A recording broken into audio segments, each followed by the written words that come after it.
Stream.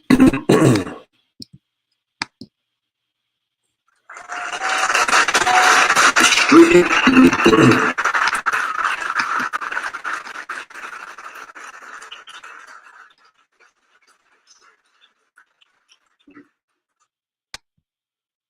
What's up, everybody? StreamYard is tripping. I couldn't get my live stream loaded up and promoted the way I wanted to. So all my 5.0 representatives, go ahead and promote us out there. Thank y'all for coming in, tuning in.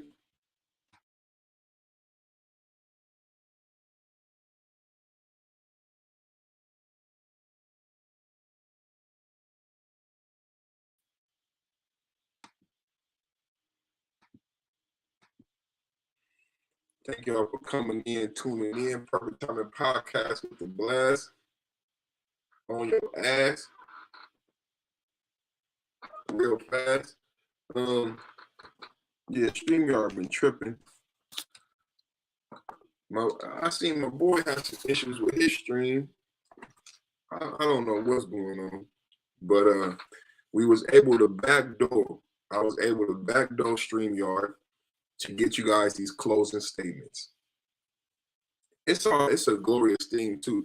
I remember in the beginning I would be so passionate about the live stream, getting the live stream to start on time and prep it. I learned a lot about live streaming, how to live stream properly and correctly, and you go through a lot of effort preparing live streams to satisfy the masses and the algorithm. And sometimes successful, sometimes it's not. But what I love is that the content is still quality content, and the content will speak for itself. So today I didn't stress off the fact that StreamYard, because right now it's saying my connection is unstable. It says my connection is unstable. So y'all tell me, how do I look? Yeah, it doesn't look good right now. It looks frozen. That looks horrible. That looks horrible. I'm gonna cut the camera off.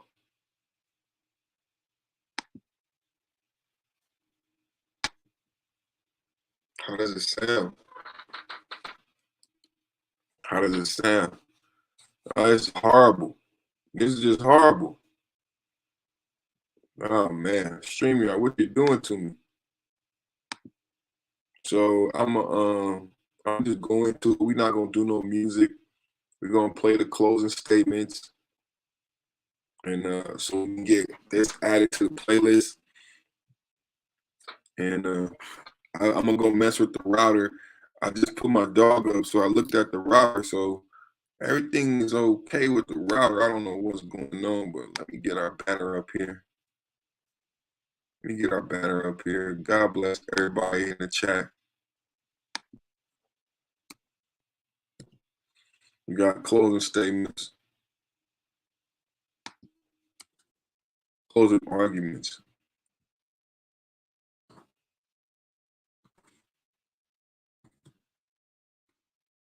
Arguments.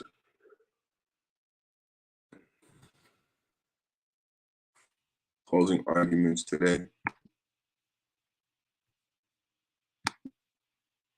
Levitate, levitate, levitate, levitate. Love will get you high to this. Pill won't get you high to this. We won't get you high to this. Drink won't get you high to this. Smoke won't get you high to this. Levitate, levitate, levitate, levitate.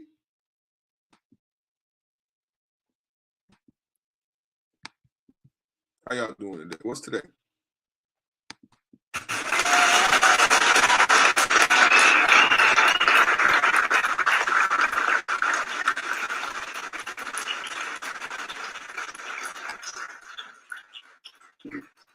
Perfect Timing Podcast with the Blast, back on your ass. We back, man, with another one, a hot one. We got closing arguments in the Daniel Red Lake case. You heard it here first, man. This is a case of the century.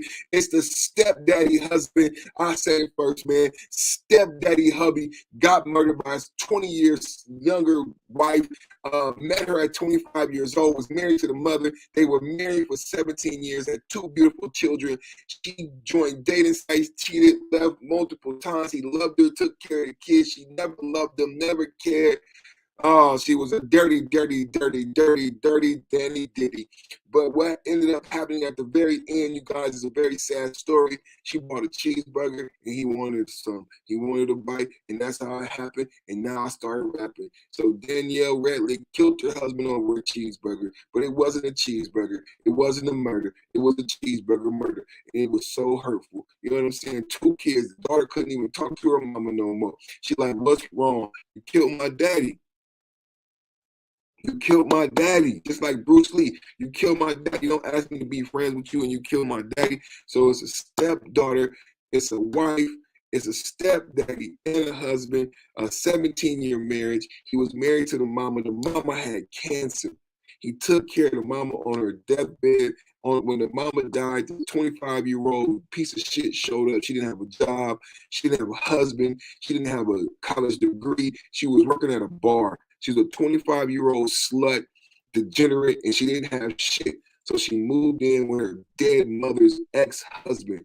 Fucked them, sucked them, had 2 kids, and ever since, because he worked for the NBA, she probably thought she could marry an NBA star or get away with some bullshit.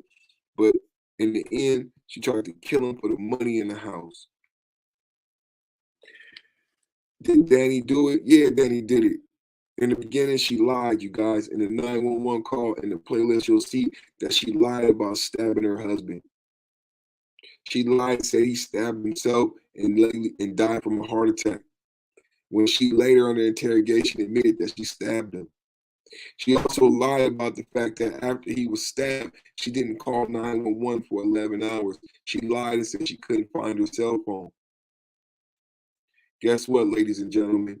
She actually had her cell phone the whole time. Under subpoena, we found out that not only did she have her cell phone, but she was communicating with a boyfriend. And she was on a dating app trying to meet new men. While her estranged husband and stepfather lay dead on the kitchen floor, bleeding out. This is Danielle Redlick. These are the closing statements. I am the Perfect Timing Podcast Guru. Perfect. Share the show. We got Mo. Hey, 5.0 family, let me know how we sound. Thank y'all for coming in. Closing statements.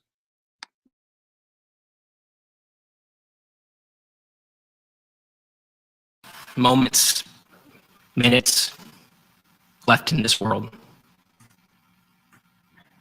The defendant told you that at some point before 10:50 that evening, that she stood over Michael.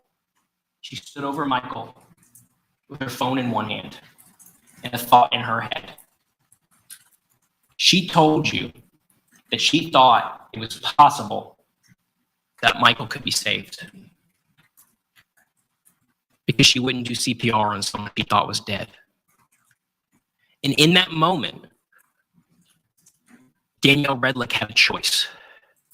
She had a choice to call 911 and get emergency help personnel to that residence,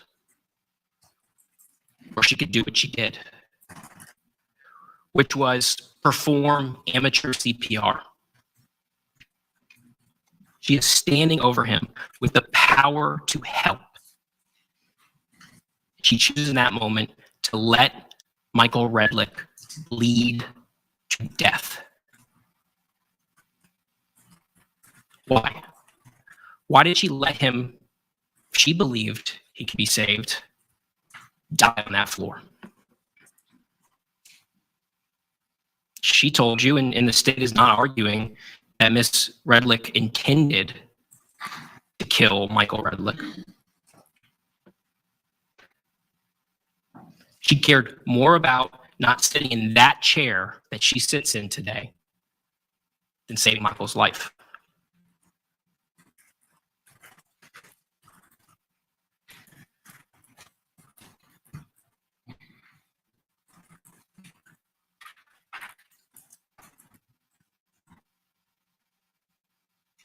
She goes on in that email that she, in just these perverse ways, brings to life.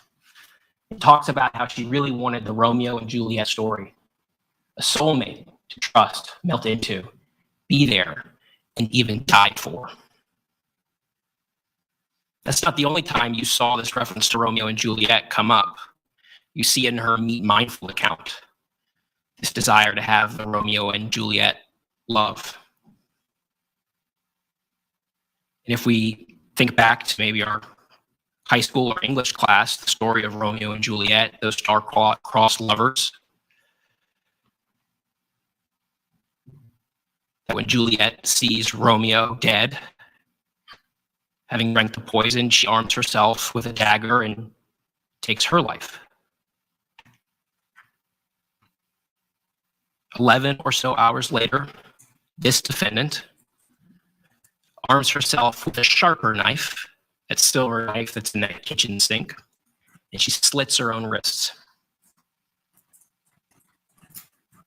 And you heard that it wasn't because she wanted to be with Michael in the afterlife. It wasn't because she couldn't imagine a world where she and Michael weren't walking alongside each other. She admitted to you on this witness stand, at least in part, she slit her wrists because she didn't want to have to answer for what she had done.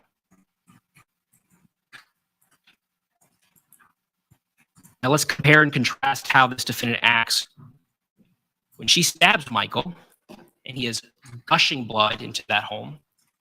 Now she acts when she slit her own wrists, because it's only when she is bleeding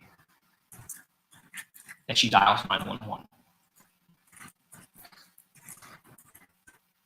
She thinks to save herself. She told you that. She didn't want it to go this way. When she is in danger that she's inflicted on herself, she calls for help. You have heard through the course of this case the investigation that followed, the physical evidence that was found on scene, the physical evidence that was obliterated by this defendant. You heard about what Miss Redlick was doing on her phone in the months leading up to killing her husband, what she was doing on her phone the night she killed her husband, the morning she killed her husband. You learned about Miss Redlick's physical condition when law enforcement arrived, and her physical condition when she reported or she was taken to the ER. You learned about Michael's condition when an autopsy was performed. And you heard Danielle Redlick speak. You heard her in a 911 call. You heard her in that recorded call to Detective Ware. You heard her speak through other witnesses, the statements she gave to Terrell Tucker and Frederick Copeland. You heard her in that search warrant audio on the 18th, protesting, denying her involvement. You heard her own testimony. You had an opportunity through the course of this case to listen to Ms. Redlick and evaluate her story and her credibility. And then you heard jail calls. And you heard two sets of jail calls in this case. You heard jail calls of Ms. Redlick talking on her pen and the conversation she carries on when she thinks she's being listened to. And then you heard the conversation that Ms. Redlick engages in when she doesn't think she's going to be heard, when she thinks that she can talk freely and talk about things that you folks will never hear. Why did the state present all this evidence? Why did we present the evidence of Michael and Danielle's relationship, this relationship of two very imperfect people? All the physical evidence and the cell phones and the records and stuff. It was all presented for one reason: to prove the elements of his offense beyond a reasonable doubt. We talked about the elements of jury instructions, or jury selection rather. We talked about the BLT. This is the BLT.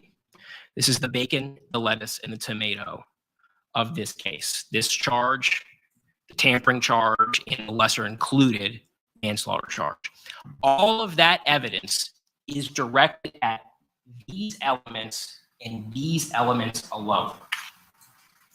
And it's to these elements that you apply the burden and determine whether the state of Florida has met its burden of proving each and every one of those elements. So let's talk a little bit about second-degree murder and the elements of second-degree murder.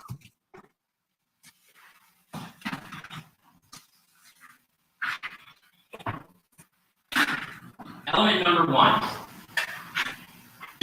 is not in dispute. Okay.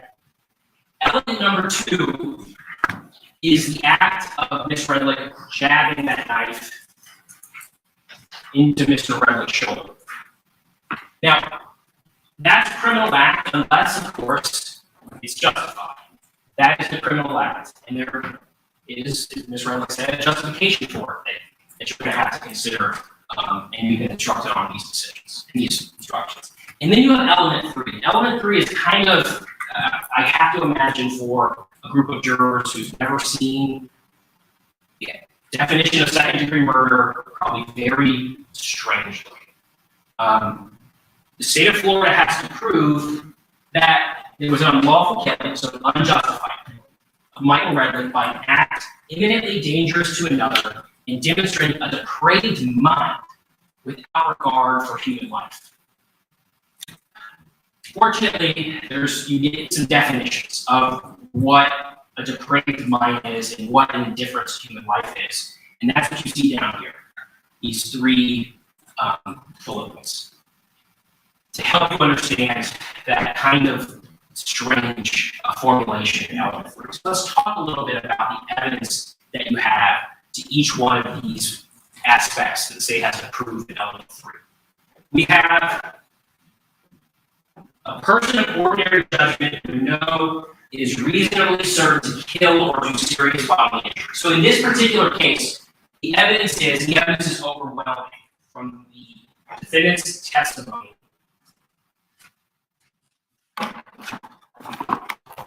The size of this knife,